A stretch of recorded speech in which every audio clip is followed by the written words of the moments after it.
Hello guys, कैसे हो आप सब। आई होप आप सब अच्छे होंगे।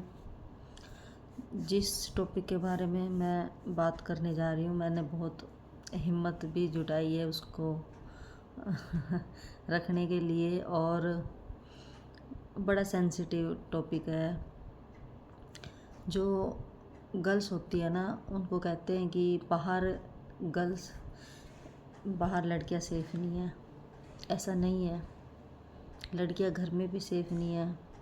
ये चीज़ हम लोग बहुत कम बात करते इस बारे में। तो अभी एक शो आ रहा है जो लॉकअप नाम से आ रहा है, उसमें क्या है कि जो उधर कैंडिडेट है उनको अपने सीक्रेट रिवील करने थे। तो उसमें जो टीवी एक्टर नहीं है, शिवांगी जोशी, उसने अपना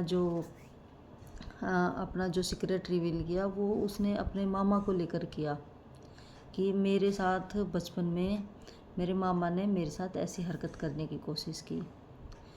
तो इससे ये पता चलता है कि वो उस स्टेज पर पहुंच गई कि वो अपनी बात को रख पाई।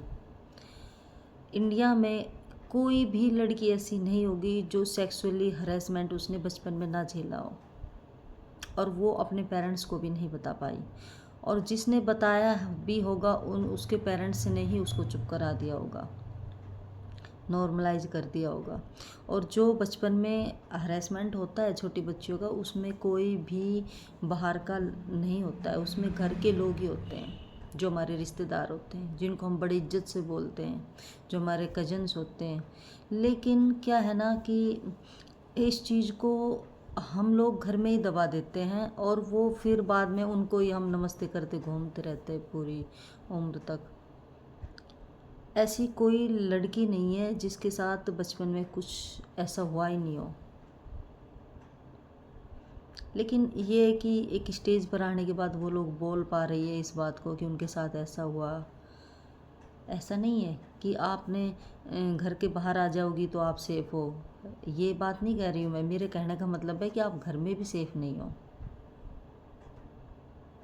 छोटी उस टाइम की जो लड़कियां थी, उन्होंने तो मतलब एक कहते हैं ना कि घर के अंदर वो चीज़ सहन भी की है और मुंह भी बंद रखा है, दोनों चीज़ें उसको करनी पड़ी है। अगर उसने अपनी माता को, पिता को, पहले बात तो हिम्मत ही नहीं होती ये कहने की कि उसने मेरे साथ ऐसा किया, क्योंकि पेरेंट्स मानने को ही रेडी नहीं होते इन चीज़ों को कि ऐसा भी हो सकता है। आज के टाइम पर तो पता नहीं किस पर ट्रस्ट करे किस पर ना करे, समझ से बाहर है बिल्कुल।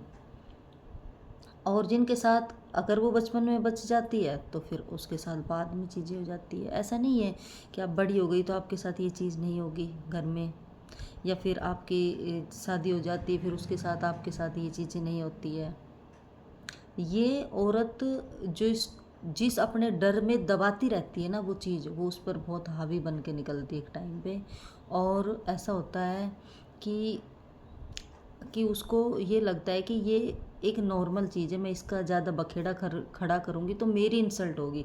ज़्यादातर लड़कियों को यही लगता है कि औरतों को कि मैंने इसके बारे में अगर आवाज़ उठाई तो मेरी इंसल्ट है, इसमें मेरी बेइज्जती है, जो कि उसने कोई गलत नहीं किया है। गलत सामने वाला करता है, लेकिन फिर भी हमारे दिमाग में जो एक फितूर डाला गया है ना कि गलती लड़की की होती है, गलती औरत की ही होती है, तो हम उसको लेकर चल रहे हैं, ढो रहे हैं, अभी तक बोल नहीं पाते हैं। किसको बोलोगे आप? पेरेंट्स के बोलोगे उनकी रिश्तेदारी ख़राब हो जाती है। इस चीज़ को मानने के लिए तैयार तो हों पहले। इतना कॉन्फिडेंस हमारे पास पहले तो होता नहीं है, और कोशिश भी करते हैं तो वो सुनने को रेडी नहीं होते, या फिर कहते हैं कि वो उससे भी फिर अपने अपने बचपन की बताने लग जाते हैं, उससे भी घटिया घटिया बातें। तो इसको फिर वो वैसे नॉर्मलाइज कर देते हैं कि तुम्हारे साथ तो कुछ नहीं, हमारे साथ तो और बुरा हुआ है। तो ये टॉपिक बहुत पेनफुल है कि अगर कोई लड़की खुद से किसी के साथ रह रही हो लिविंग में या वैसे, तो वो उस चीज़ को हमारा सोसाइटी या हमारा समाज बहुत घटिया मानता है। लेकिन वही चीज़ उसकी मर्ज़ी के बिना उसके घर में हो रही, उसको ख़राब नहीं माना जाता, उसको चुप करा दिया जाता है, उसको दबा दिया जाता है। अपनी बच्चियों का ख्याल रखें, सेफ रखें उनको, और किसी पर ट्रस्ट ना करें प्लीज़। जितनी भी औरतें हैं अपनी बच्चियों के लिए किसी पर ट्रस्ट ना करें। ज़माना है ही नहीं भरोसा का, भरोसा तो ख़त्म ही हो रखा है।